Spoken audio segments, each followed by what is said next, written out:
Assalamu alaikum tug'anlar, qandaysizlar, yaxshilarmi? Men ушул жөгөлөнү 2 жыл мурда алгам. Bir mini traktor жасасамбы балла чакага депчи.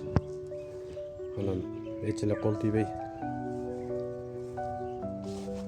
Кече жакында аңтарып, коробкаларын, моторлорун баарын чыгарып проектini баштайын деп атам. Мына мосттарды карат этип, дагы бир мост алып койгом. Коробкасын мындай кылып тазалап жууп растап койдум.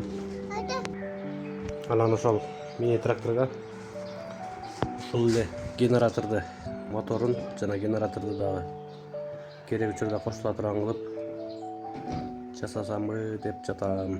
Кандай дейсиңер? Оюңарды бөлүшүп каналыбызга подписаться болуп кеткиле. 15 аттын күчү бар экен. 5 киловатт.